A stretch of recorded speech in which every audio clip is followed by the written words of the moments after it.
Germán. Cito. Sí. Mira.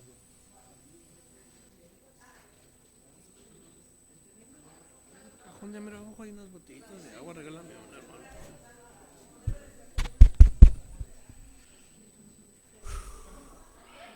Cristo tú.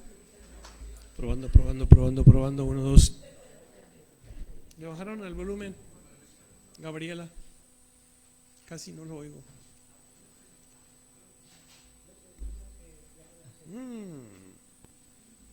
Muy bien, muy bien. Primera de Reyes, capítulo 8. Gracias, bro. 2, órale. Molida doble. Gracias a Dios que nos presta esta tarde, ¿no es cierto? Una bendición que nos podamos sentar juntos,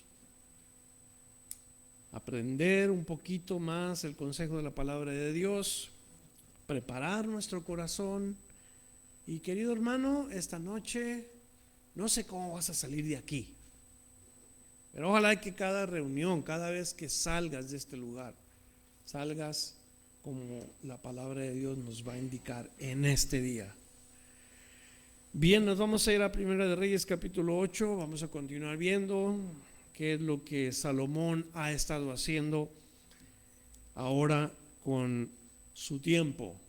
Un hombre sabio, un hombre rico, un hombre con el temor de Dios, un hombre a quien Dios escogió. Vamos a ver qué hace. Comenzamos en Primera de Reyes capítulo 8, versículo 1. Entonces Salomón reunió ante sí en Jerusalén a los ancianos de Israel, a todos los jefes de las tribus, a los principales de las familias de los hijos de Israel, para traer el arca del pacto de Jehová de la ciudad de David, la cual es Sión. El arca del pacto que aparece nuevamente estuvo apareciendo en los hechos en la vida de David. David trajo el arca del pacto para un lugar y luego de ahí lo trajo a otro lugar, y debido a que no era él la persona indicada para estar trabajando o moviendo el arca del pacto, pues hubo algunas cosas que no fueron muy agradables, entre esas algunas personas que murieron. Pero también hubo bendición cuando el arca del pacto llega a la casa de un hombre llamado Obed, y Dios bendice a esta persona, y ahí está el arca del pacto, y está por mucho tiempo, y esta persona es bendecida. ¿Por qué? Porque estaba el arca del pacto ahí, y nosotros sabemos que los artefactos, porque eso es lo que es un artefacto, un objeto, no es un objeto de adoración, no es un amuleto de la buena suerte, no tiene nada que ver esto, es un artefacto. Y ahí en ese lugar el arca que servía para llevar a cabo sacrificios anualmente, donde el sumo sacerdote venía y ofrecía un sacrificio por él, por sus pecados, y luego ofrecía un sacrificio por los pecados de todo el pueblo. Eso lo hacía una sola vez al año, simbolizando o siendo una sombra de aquel que había de venir, el Cordero de Dios que quita el pecado del mundo. Lo primero que hace Salomón es tomar el arca del pacto, y yo creo, queridos hermanos, que todo aquel que comienza con Dios tiene un buen final. Yo creo que todos los que comenzamos buscando la presencia de Dios, el día es mejor. Cuando comenzamos buscando la bendición de Dios y nos ponemos delante de las actividades, son menos pesadas. Y al final te vas a llenar de mucho gozo, porque, como decimos, ahora sí se comienza con el pie derecho el día. Mucha gente comienza sus días así. buscando de Dios, pidiendo a Dios que le ayude y pidiendo al Señor que vaya delante de él. Esta gente que busca la presencia de Dios, como vemos aquí a Salomón tomando el arca del pacto para que fuera lo más importante con lo que comenzara. Hermanos, comencemos así. Comencemos con la presencia de Dios, porque eso es lo que simboliza. Todos iban a estar en el templo, todos iban a estar en la presencia del arca del pacto, como quien dice, todos iban a presenciar la presencia de Dios, o iban a estar presentes cuando el arca del pacto se presentara. Ancianos de Israel, jefes de las tribus, padres de familia, todo el mundo iba a estar ahí. Ay, qué hermoso cuando una nación busca a Dios así, ¿no? Si nuestro país de Estados Unidos, todo el mundo buscáramos a Dios así, seríamos un país totalmente diferente. Si Colombia buscara al Señor con todo el corazón, sería un país diferente. Si México buscara al Señor con todo su corazón, sería un país diferente. Todo aquel que busca al Señor con todo el corazón es diferente. Verso 1 entonces nos dice cómo comenzó Salomón. Versículo 2 y 3 nos dice: se reunieron con el rey Salomón todos los varones de Israel en el mes de Itaim, que es el mes séptimo, en el día de la fiesta solemne. Y vinieron todos los ancianos de Israel y los sacerdotes, tomaron el arca y llevaron el arca de Jehová y el tabernáculo de reunión y todos los utensilios sagrados que estaban en el tabernáculo, los cuales llevaban los sacerdotes y los levitas. Los utensilios de los que habla la escritura aquí, por supuesto que son aquellos instrumentos con los cuales los sacerdotes oficiaban el servicio en el templo. Había cucharas, había pinzas, había vasos, había garfios, todo cuanto tenía que ver con el servicio del templo. Todo esto era forrado con oro puro. Nos habla de los sacerdotes y levitas, que no es lo mismo, porque un sacerdote y un levita no es lo mismo. La diferencia entre sacerdotes y levitas es que unos son por linaje y otros son por oficio o por función. Todos los sacerdotes eran de la tribu de Leví, levitas por tribu, pero solo aquellos levitas que descendían directamente de Aarón, o sea, de la línea paterna de Aarón, podían ser sacerdotes. Única y solamente los descendientes directos de Aarón. Pero hubo un sacerdote que no era ni levita, ni de la tribu de Leví, ni descendiente de Aarón, que no solamente fue sacerdote, sino sumo sacerdote. Porque él es el único que tiene derecho de tomar cualquier posición, cualquier lugar. No estamos hablando de un sacerdote intelectual, no estamos hablando de un sacerdote famoso, sino estamos hablando de el sumo sacerdote Jesucristo. Hebreos capítulo 4 verso 14 nos dice: por tanto, teniendo un gran sumo sacerdote que traspasó los cielos, Jesús, el Hijo de Dios, retengamos nuestra profesión. Tenemos un sumo sacerdote, nos dice Hebreos 4 versículo 14. Un sacerdote, un sumo sacerdote. Él entró, como quien dice, a ofrecer el sacrificio por los pecados de toda la humanidad. ¿Sí entienden la sombra cuando hablamos del sacerdote que entraba una vez al año para ofrecer un sacrificio por todo el pueblo? Cristo Jesús es el sacrificio por todo el pueblo, no solamente el pueblo de Israel, todo el mundo entero. Jesús, el sumo sacerdote, el único que podía oficiar ese servicio delante de Dios. Ningún otro hombre pudo haber hecho esto, solamente Cristo. ¿Cuántos damos gloria a Dios por eso? Porque si no hubiera sido por Cristo, no hubiera sido posible tampoco nuestra redención. La Biblia dice que Jesús es sumo sacerdote y tiene un orden en donde lo compara a un sacerdote que no saben de dónde vino, no saben a dónde fue, que no tuvo principio, que no tuvo final, y este sacerdote se llama Melquisedec, la palabra de Dios. Otra vez, Hebreos capítulo 7, de los versos 1 al 3, ahí nos habla de un sumo sacerdote llamado Melquisedec. Pero note la naturaleza de este sumo sacerdote. Porque este Melquisedec, rey de Salem, sacerdote del Dios Altísimo, que salió a recibir a Abraham, eso estamos hablando del Antiguo Testamento, el libro de Génesis, que volvía de la derrota de los reyes y le bendijo, a quien asimismo dio a Abraham los diezmos de todo, cuyo nombre significa primeramente rey de justicia y también rey de Salem, eso es rey de paz, sin padre, sin madre, sin genealogía, que ni tiene principio de días ni fin de vida, sino hecho semejante al Hijo de Dios, permanece sacerdote para siempre.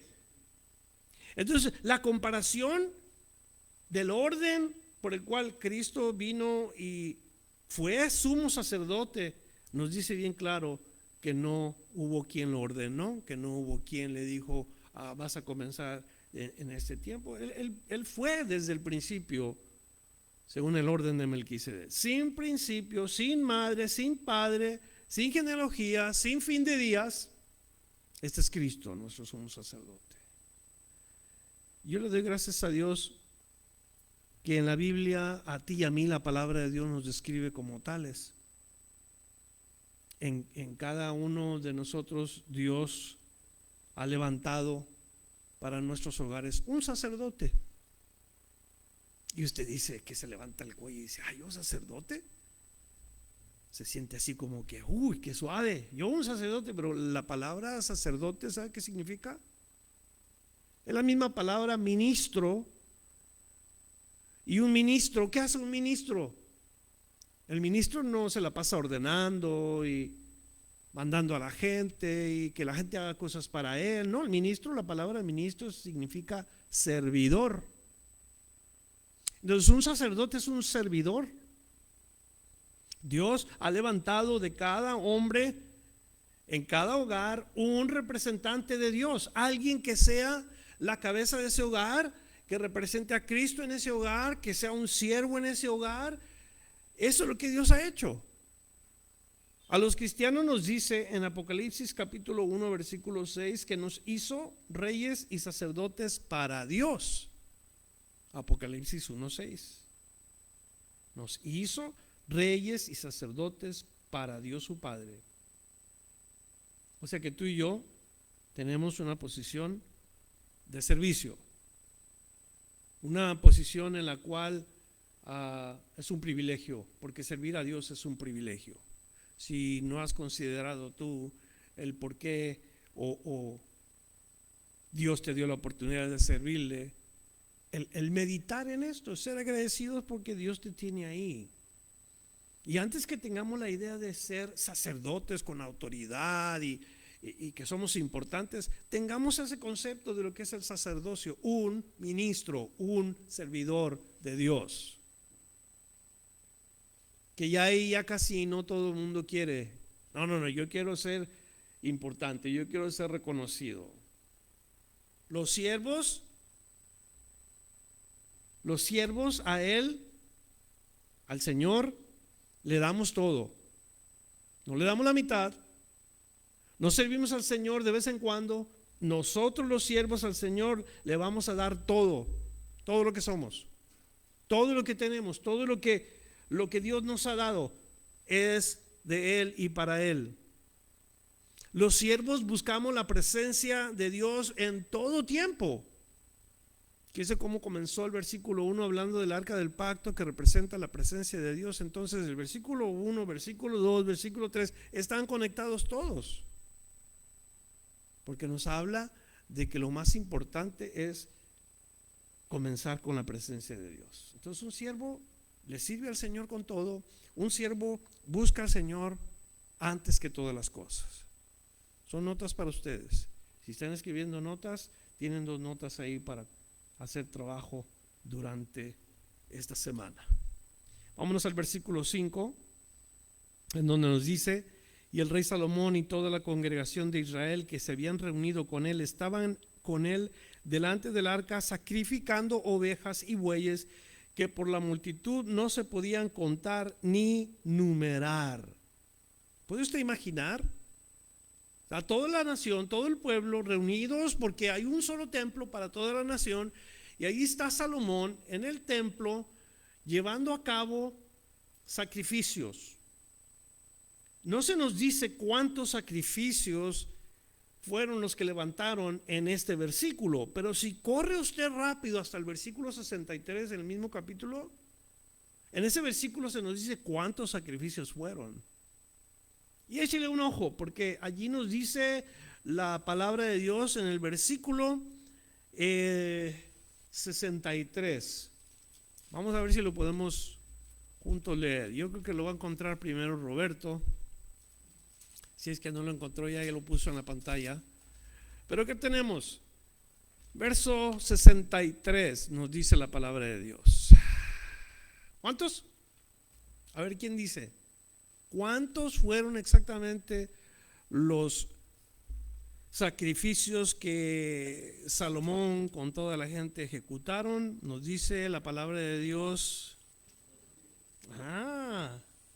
O sea, el primer versículo, más bien el versículo 5 no nos dice la cantidad, pero ese versículo nos dice cuántos exactamente sacrificaron en ese día. 22,000. ¿Y qué más? 120,000 ovejas. 142,000 sacrificios que llevaron a cabo en ese día. Algunos dicen que no fue en ese día, que fue durante los 14 días de fiesta que se aventaron, porque se echaron 14 días de fiesta. ¿Alguno de ustedes ha tenido una fiesta de 14 días? Óigame, qué suave. Salomón con toda la gente se la pachangueó.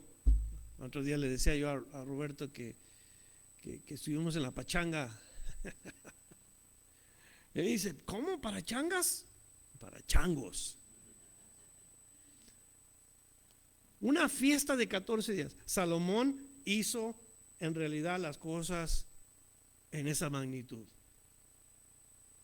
De ese vuelo. De hacer las cosas grandes para el Señor. Un templo hermoso. Sacrificios de a montón. Ahora la pregunta es, entonces, ¿qué es lo que vamos a hacer, pastor? ¿Vamos a sacrificar para que Dios esté contento con nosotros? ¿Tenemos que traer sacrificios aquí para que Dios nos reciba bien? Y la respuesta es no. No. Porque ya hubo un sacrificio final. Ya Cristo fue a la cruz. Ya no tenemos que sacrificar nada. Jesús fue el sacrificio perfecto. Nadie puede llevar a cabo la obra que Cristo llevó en la cruz. Nadie. No podemos aumentarle, no podemos quitarle el sacrificio de Cristo perfecto, aunque es solamente uno. ¿Cuántos dicen amén? Porque cuando Cristo fue a la cruz, el sacrificio fue completo, el sacrificio fue perfecto. Y no necesitamos absolutamente nada más. Por eso el ofrecer mandas y promesas y todas esas cosas no sirven para nada. Porque le voy a decir por qué no sirven para nada. Porque no cumplimos. Le prometemos a Dios y le decimos a Dios, ay Señor, ayúdame, yo voy a hacer esto para ti, tú sabes, y al final no cumplimos. Dios no nos castiga por eso, aunque abrimos la boca tan a la ligera y no cumplimos y se nos olvida hasta la próxima, cuando viene la otra necesidad y otra vez. Y Dios nos ayuda porque es bueno con nosotros. Él sabe que no vamos a cumplir y Dios ahí está estirándonos la mano. No más sacrificios. Salomón hizo muchos sacrificios, pero no es lo que Dios buscaba. Vamos a ir más adelante para que vean lo que Dios busca de los hombres. Verso 6. Y los sacerdotes metieron el arca del pacto de Jehová en su lugar. ¿Dónde es el lugar del arca del pacto? A ver, ¿cuántos de ustedes saben? No me diga, nomás levante su mano si ustedes saben dónde va el arca del pacto en el templo. ¿Ok? 1, ¿quién más? 2, 3. ¿Nadie más sabe? Unos están así como ¿diré o no diré? Bueno, vamos a aprenderlo. Llevaron el arca del pacto de Jehová a su lugar, en el santuario de la casa. Allí dicen dónde, en el lugar santísimo, debajo de las alas de los querubines, porque los querubines tenían extendidas las alas sobre el lugar del arca, y así cubrían los querubines el arca y sus varas por encima, y sacaron las varas de manera que sus extremos se dejaban ver desde el lugar santo, que está delante del lugar santísimo, pero no se dejaban ver desde más afuera, y así quedaron hasta hoy. Oye, vamos a hablar del lugar santísimo.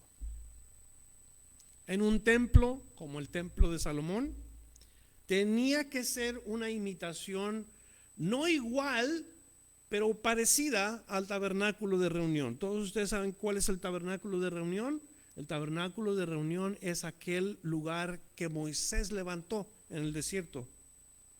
Esa casa de campaña donde primero hicieron un atrio alrededor, unos pasillos alrededor, luego hicieron una casa de campaña con tela de animal, con telas finísimas, con todo tipo de dibujos, madera de acacia, todo eso, y adentro estaban ciertas cosas.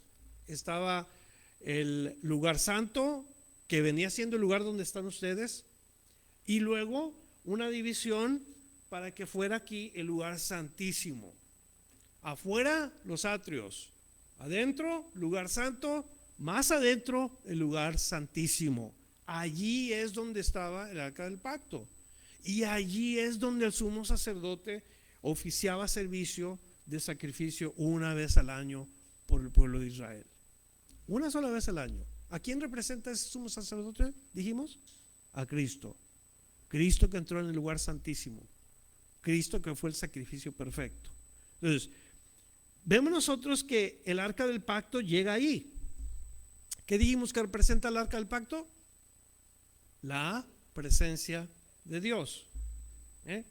Entonces, ahí en ese lugar, supuestamente el sacerdote con un corazón limpio, con un corazón puro, podía entrar, oficiar el sacrificio. Pero si no estaba el sacerdote con un corazón limpio, con un corazón puro, ¿qué le sucedía al sacerdote? Si alguno de ustedes sabe, se moría, ¿verdad? Quedaba ahí fulminado. Entonces ahí quedaron varios durante el transcurso de los años, y hasta que hubo una idea de amarrarle al sacerdote una soga en la cintura con dos campanitas para que cuando entrara el sacerdote oficial en el lugar santísimo, iba caminando y él tin, tin, tin, tin, hacía que se oyeran las campanas.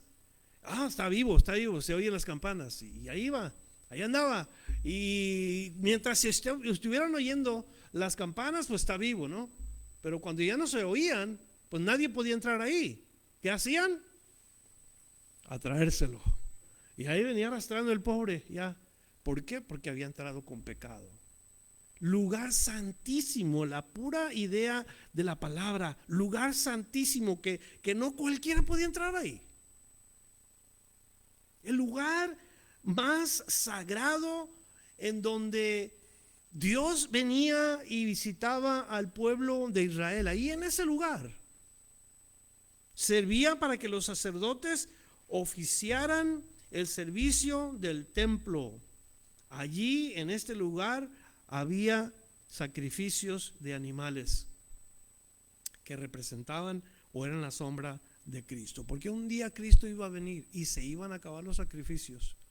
Cuando Cristo murió, nos dice la palabra de Dios que se rasgó el velo desde arriba hacia abajo, simbolizando que la puerta había quedado abierta. No más sacrificios. El sacrificio que de verdad importaba había muerto en la cruz del Calvario por los pecadores. Cristo no solamente cubre los pecados, la sangre de Cristo nos limpia de todo pecado. La gran diferencia: sangres de corderos y de ovejas y cabras y de bueyes, ni nada de eso tenía poder para limpiar el pecado, pero la sangre de Cristo lo tiene. Gloria a Dios, ¿verdad? Entonces entra allí el sacerdote una vez al año en el lugar santísimo. Ahora sí ya sabemos dónde está el arca del pacto, está en su lugar. El arca va en el lugar santísimo. En el arca, versículo 9, Ninguna cosa había sino las 2 tablas de piedra que allí había puesto Moisés en Horeb, donde Jehová hizo pacto con los hijos de Israel cuando salieron de la tierra de Egipto. Ahora en este versículo se nos dice que había 2 tablas de piedra, que estaban en esas tablas escritas los 10 mandamientos que Moisés recibió de parte de Dios. Pero en otros versículos de la palabra de Dios nos dice que por un tiempo hubieron otras cosas en ese arca. Ahí en esa arca hubieron 2 cosas más. Nos dice Hebreos capítulo 9, versículo 4. A ver si lo podemos poner, hermano Roberto. Hebreos capítulo 9 y el versículo 4. Y miren lo que dice en este capítulo la palabra de Dios. Hebreos 9, versículo 4. El versículo 3, comenzamos desde el versículo 3. Dice, tras el segundo velo, ¿cuál es el segundo velo? ¿Cómo se llama? Lugar santísimo. Tras el segundo velo estaba la parte del tabernáculo llamada el lugar santísimo, el cual tenía un incenciario de oro y el arca del pacto cubierta de oro por todas partes, en la que estaba una urna de oro que contenía, y note lo que dice ahí, lo que contenía. ¿Qué contenía? El maná, la vara de Aarón que reverdeció y las tablas del pacto. 3 cosas tenía en un tiempo el arca del pacto. ¿Qué es lo que contiene en el tiempo de Salomón? Solamente las 2 tablas de la ley. ¿Qué importante o significante es esto? Para los hijos de Israel, muy importante. Muy importante. Los 2, el maná y la vara de Aarón, son milagros de Dios. Simbolizan los milagros de Dios. Pero el hombre no vive por los milagros de Dios. El hombre vive por la palabra de Dios, que es lo más importante que debe de haber. El hombre, la ley de Moisés, eso es lo que simboliza para los judíos, la palabra de Dios. Cuando leían la ley se decía, están leyendo la palabra de Dios. ¿Se fija qué importante? En la presencia de Dios se busca, ¿para qué? Para oír la palabra de Dios. Entró el arca con esas 2 tablas de piedra que Moisés dejó ahí. ¿Para qué? Para que la gente diera prioridad a la palabra de Dios. Qué bonito está esto. Cuando lo vemos de esta manera y cuando lo aplicamos de esta manera, creo que es bien importante, porque también para nosotros es esencial el depender de la palabra de Dios. Para el cristiano, Cristo dijo, si mis palabras permanecen en vosotros, entonces seréis mis discípulos. Pero si la palabra de Dios no permanece en nosotros, ¿qué vamos a representar? Vamos a estar totalmente desviados de la verdad. Así es de que este versículo 9 nos da a entender que el arca, la importancia del arca y las 2 tablas era para que el pueblo buscara la presencia de Dios y escuchara la palabra de Dios. Y luego el versículo 10 nos dice, y cuando los sacerdotes salieron del santuario, la nube llenó la casa de Jehová, y los sacerdotes no pudieron permanecer para ministrar por causa de la nube, porque la gloria de Jehová había llenado la casa de Jehová. ¡Qué hermoso! Qué hermoso que podemos nosotros leer esto. Lo primordial, lo importante que todos nosotros queremos es que Dios llene nuestra casa de su presencia. ¿Para qué yo quiero venir a un lugar como este? ¿Que acaso no estoy buscando la presencia de Dios, hermano, hermana? ¿Sí o no? O nomás vengo a pasar el tiempo, o por costumbre, porque no hay nada que hacer. Yo vengo a este lugar porque quiero llenar mi casa de la palabra de Dios. Quiero llenar mi casa de la presencia de Dios. Yo quiero que Dios sea lo más importante en mi vida como un cristiano. Que si no es lo más importante, entonces estoy poniendo a Dios como segundo. Y Dios no quiere eso de ninguno de nosotros. Él es nuestro primer amor, ¿sí o no? Debería decir, no, hermano, no es nuestro primer amor, es nuestro único amor. Porque si hablamos de un primero, entonces tiene que haber un segundo. Pero Jesús es el único amor que tenemos que tener. Dice aquí que se llenó la casa de Jehová de su gloria. Yo no sé cómo quedaríamos tú y yo si Dios nos mostrara en este momento su gloria. No sé cómo quedaríamos si viéramos la gloria de Dios en este lugar.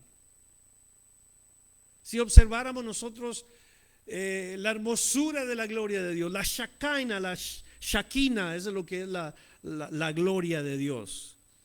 La palabra Shekinah o Shekinah es un término hebreo que no se encuentra específicamente en la Biblia. ¿Sabían ustedes? Yo he escuchado a pastores que hablan de la Shekinah de Dios, la Shekinah de Dios, la gloria de Dios, pero la palabra Shekinah no está en la Biblia, menos en la Biblia en español, tal vez en la Biblia hebrea, pero no en la en español. Se utiliza para describir la presencia divina de Dios, Shekinah o Shekinah. Cuando estaban viendo los hombres dentro del templo que miraron aquella nube que llenó la casa de Jehová, estaban viendo el comienzo de la expresión máxima de el Creador, la Shekinah. La palabra Shekinah proviene de un término hebreo shekan, que significa habitar o residir. Por lo tanto, Shekinah se refiere a la morada de Dios o su presencia que habita en un lugar específico o se mantiene a través de su gloria. O sea, el Señor se manifestó y ahí estuvo habitando en ese momento en el templo de Salomón. Algo excepcional, algo único. En el contexto bíblico, la Shekinah se refiere a la manifestación visible de la presencia de Dios. Yo por eso les digo, si Dios nos mostrara su gloria a nosotros, ¿cómo quedaríamos? ¿Cómo impactaría nuestra vida? ¿Cómo cambiaría nuestra manera de pensar? ¿O cómo evolucionaría nuestra vida si viéramos la gloria de Dios? ¿Ustedes qué piensan?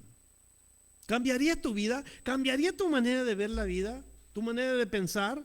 Si Dios te dijera, mira, esta es mi gloria, y te mostrara su gloria. ¡Wow! Yo no sé cómo quedaríamos. No puedo pensar, mi mente no puede pensar, no puede captar esa maravilla, ver la gloria de Dios. Sin embargo, el Nuevo Testamento a nosotros nos habla de que Dios vino y se manifestó y habitó, y ahí está la palabra Shekinah, habitó entre los hombres. Y vimos su gloria, dice la palabra de Dios en Juan, gloria como del unigénito del Padre, lleno de gracia y de verdad. ¿Saben de quién estoy hablando, verdad? De Cristo. Cristo es la gloria de Dios. Cristo es la Shekinah de Dios. Se encarnó, habitó entre los hombres vieron a Jesús y vieron lo glorioso que fue el Señor Jesús. Se transfiguró delante de ellos, vieron el rostro de Jesús cambiar delante de ellos, vieron una cosa hermosa. Y les digo, no fueron las mismas personas los que miraron esto. Pedro habla de eso cuando escribe en las epístolas. Cuando el Señor se transfiguró delante de ellos. Juan sin duda quedó de a tiro convencido de que Jesús era el Hijo de Dios. Lo que hemos visto desde el principio, lo que hemos tocado con nuestras manos tocante al verbo de Dios, que se nos manifestó. Y otra vez, si vimos su gloria, y Dios mío, digo, tal vez a lo mejor necesitamos ver nosotros un poquito de la gloria de Dios para que cambiemos de verdad, de todo corazón. Seamos transformados de adentro hacia afuera, de todo corazón, cuando Dios nos permita ver su gloria. Te digo algo, que en nosotros se debe de ver la gloria de Dios. Como seguidores de Cristo, la gloria de Dios se tiene que ver en nosotros. o ya sea en nuestra manera de hablar o en nuestra manera de actuar, pero se debe de ver la gloria de Dios en nosotros. ¿Habita Cristo en tu corazón?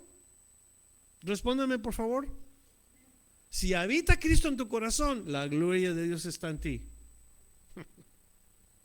No sé cómo más puedo ponerles yo esto, pero cuando la gloria de Dios llenó ese lugar, era tan, pero tan fuerte el momento que no pudieron estar ahí los sacerdotes. Que nos dice el versículo nuevamente: cuando los sacerdotes salieron del santuario, la nube llenó la casa de Jehová y los sacerdotes no pudieron permanecer para ministrar por causa de la nube, porque la gloria de Jehová había llenado la casa de Jehová. Ahora, pastor, ¿por qué es que nosotros no vemos la gloria de Dios? Si yo lo tengo que decir, lo voy a decir por mí, por nadie más. Y tal vez no veamos la gloria de Dios porque nos falta fe. Dije que por mí, yo voy a hablar por mí. Tal vez usted tenga mucha fe y quizá vea la gloria de Dios en todos lugares, pero a mí me falta fe. Yo quiero ver la gloria de Dios, pero más que ver la gloria de Dios, quiero manifestar la gloria de Dios. Porque a lo mejor no es para mí el que yo quiera ver la gloria de Dios, es para mí el llamado a que muestre la gloria de Dios en mi vida, siguiendo a Cristo, imitando a Cristo, y que la gente pueda decir: gloria a Dios por ese hombre, gloria a Dios por esa persona, porque de verdad es un cristiano que ama al Señor. Pero que no me vean tomado, golpeando a mi esposa, maldiciendo al vecino, que no me oigan, porque ¿cuál gloria voy a mostrar? Ni me van a creer que soy cristiano. Entonces, mi llamado no es a buscar en sí yo ver la gloria de Dios, sino a manifestar la gloria de Dios. En los siguientes versículos que vamos a ver, vamos a ir rápido ya a los siguientes, porque es solamente la dedicación del templo y cómo Salomón comienza a dedicar todas las cosas que él hizo, y comienza él con, yo creo que usando el lugar debidamente, porque están en el templo, están en la casa de Dios, y Salomón va a hacer lo más importante que se hace en el templo. Les voy a pedir que no se me pongan de pie, por favor, porque me distraen, digo, ¿qué estábamos? Se me fue la onda, perdónenme. Sí, Salomón empieza con lo más importante que debe de empezar en el templo. ¿Qué es lo más importante que debe de tomar lugar, aparte de bendecir al Señor y de adorar al Señor? ¿Qué es una de las cosas que se hacen en este lugar entre los cristianos? Orar. Orar. En la casa del Señor se debe de orar. ¿Sí o no? A veces la gente no quiere orar. ¿Podría orar por mí? Ay, no, a mí me da pena. Debemos de orar. Aquí en este lugar tenemos el llamado a orar unos por otros, en este lugar o en la casa, donde sea, pero aquí en este lugar, como estamos colectivamente juntos, como una iglesia, como un cuerpo, debemos de orar unos por otros. Y Salomón así comienza. Vámonos a los versos. Verso 12 en adelante nos dice: entonces dijo Salomón, y cuando nos habla el versículo ese de que entonces dijo Salomón, aquí comienza Salomón delante del Señor. Dice: Jehová ha dicho que él habitaría en la oscuridad. Eso no lo dijo en ese tiempo, eso lo dijo hace mucho tiempo en otros libros. La razón por la cual es porque el Señor no tenía casa.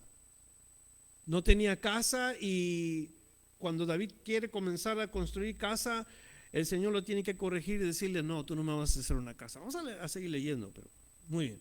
Verso 13: yo he edificado casa por morada para ti, sitio en que tú habites para siempre. Y volviendo el rey su rostro, bendijo a toda la congregación de Israel, y toda la congregación de Israel estaba de pie. Y dijo: bendito sea Jehová, Dios de Israel. Y aquí comienza a Salomón a expresar en oración al Señor con estas palabras: bendito sea Jehová, Dios de Israel, que habló a David mi padre lo que con su mano ha cumplido, diciendo: desde el día que saqué de Egipto a mi pueblo Israel, no he escogido ciudad de todas las tribus de Israel para edificar casa en la cual estuviese mi nombre, aunque escogí a David para que presidiese en mi pueblo Israel. Y David mi padre tuvo en su corazón edificar casa al nombre de Jehová Dios de Israel. Pero Jehová dijo a David mi padre: ¿cuánto a haber tenido en tu corazón edificar casa a mi nombre? Bien has hecho en tener tal deseo, pero tú no edificarás casa, sino tu hijo, que saldrá de tus lomos, él edificará casa a mi nombre.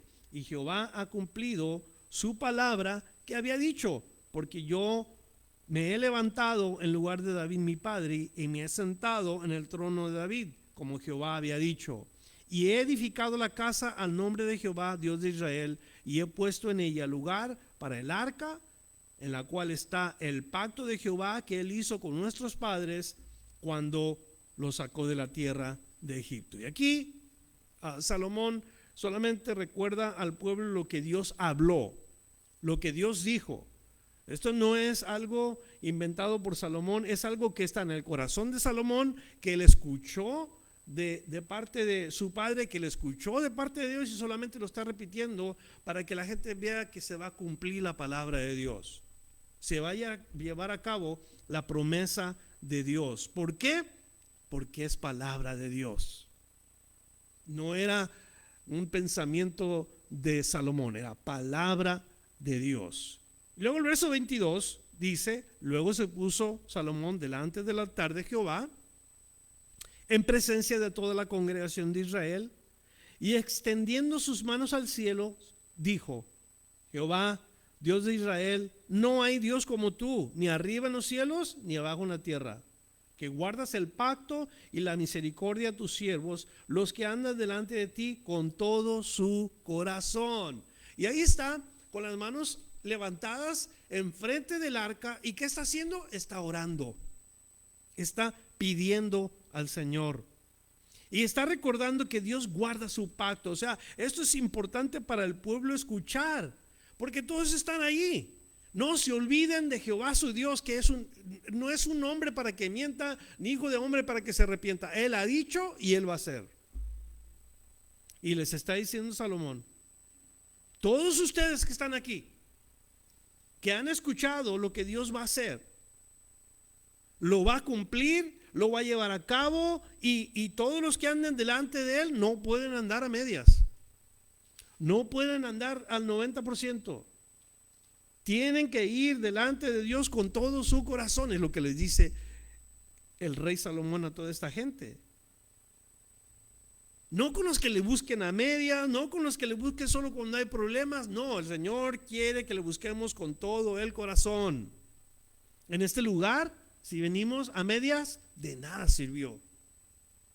De nada nos sirve haber llegado y estar sentados 1 hora, 45 minutos, o 2 horas, o 45 minutos, o lo que sea.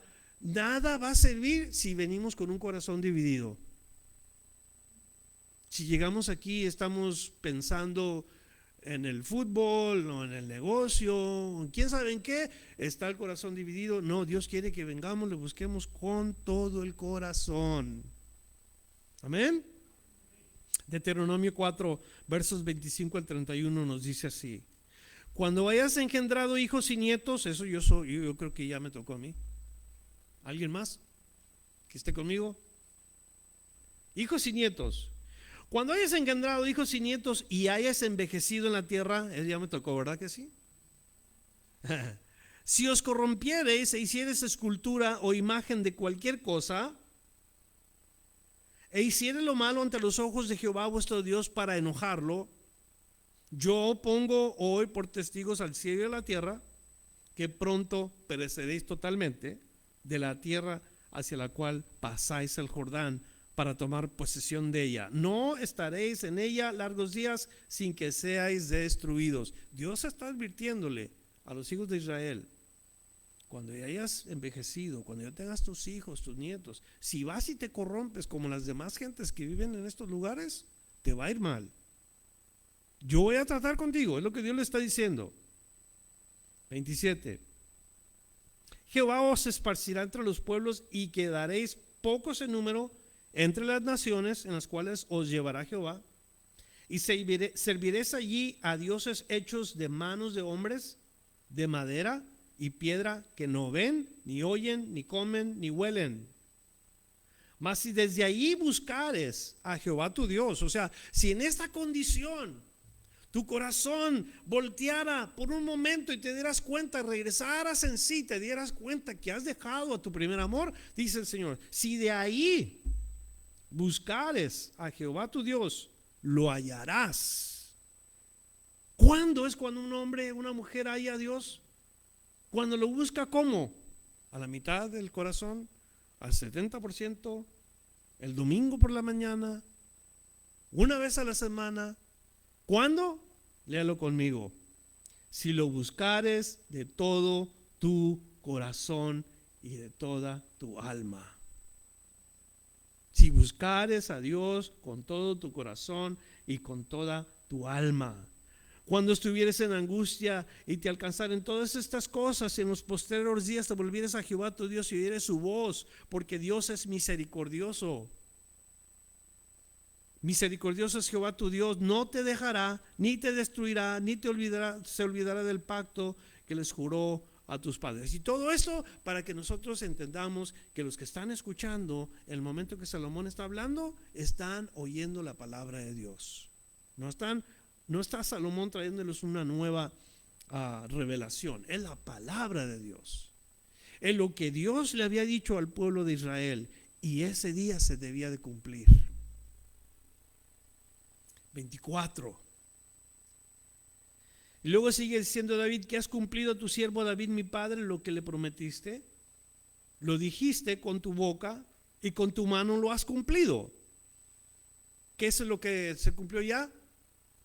Que Salomón levantó un templo, Salomón levantó casa para Dios, como sucede en este día, dice. Ahora pues Jehová, Dios de Israel, cumple a tu siervo David de mi padre lo que le prometiste, diciendo, no te faltará varón delante de mí que se siente en el trono de Israel, con tal de que tus hijos guarden mi camino y anden delante de mí como tú lo has andado delante de mí. Ahora pues Jehová, Dios de Israel, cúmplase la palabra que dijiste a tu siervo David mi padre.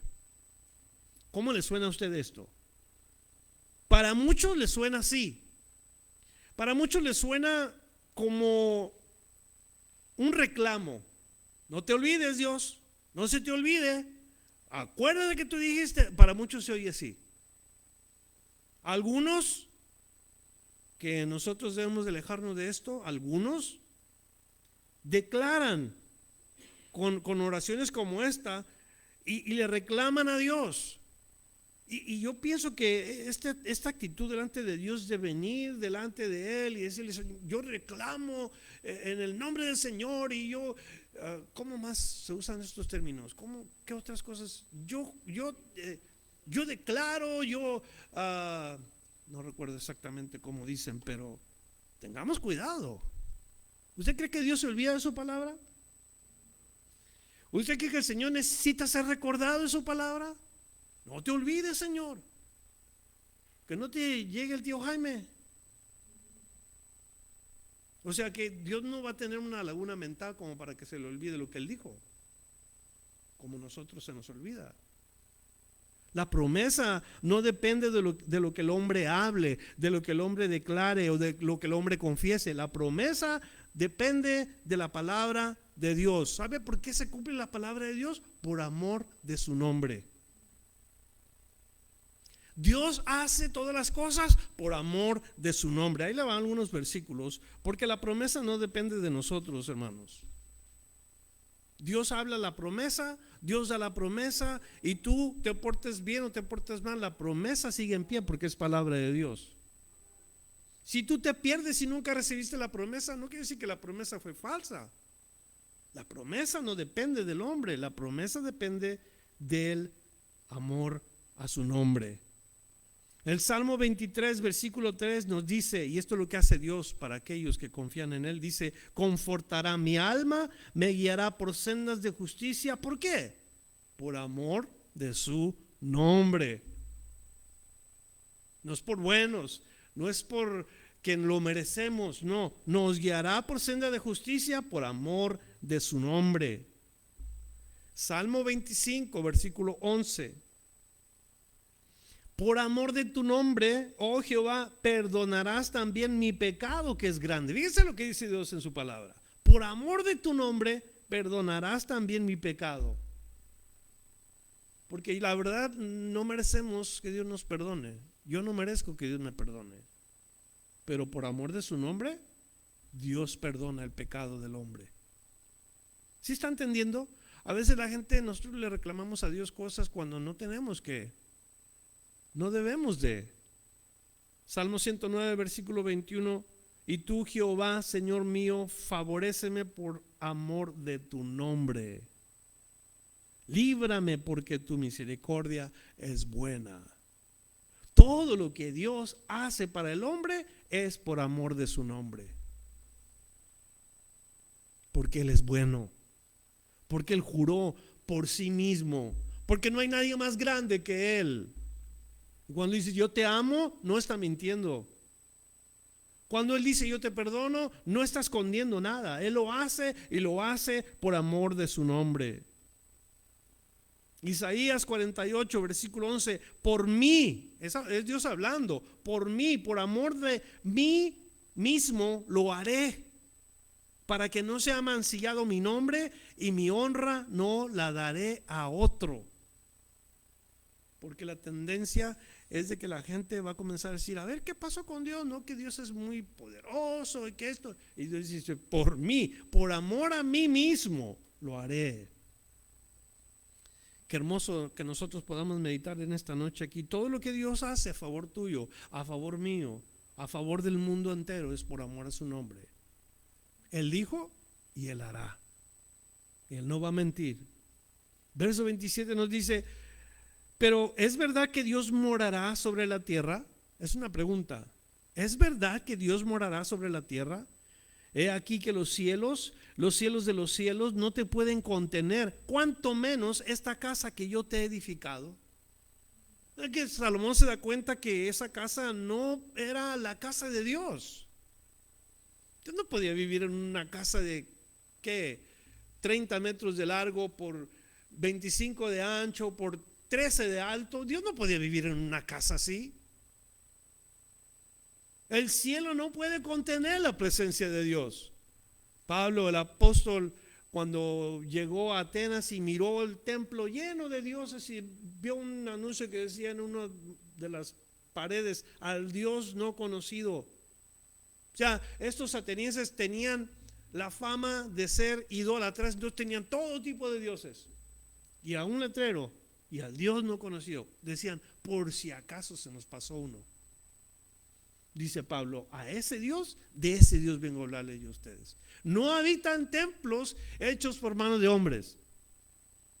Ese es el Dios del cual yo quiero hablar. Y comienza Pablo a abrir su boca, a hablarles de un Dios que no mora en el templo hecho por materiales, sino en el templo que es el corazón del hombre. Allí Dios quiere morar. Dios no puede habitar en una casa de un edificio como este y decir, esta es su casa y ya. No lo puede contener un lugar así.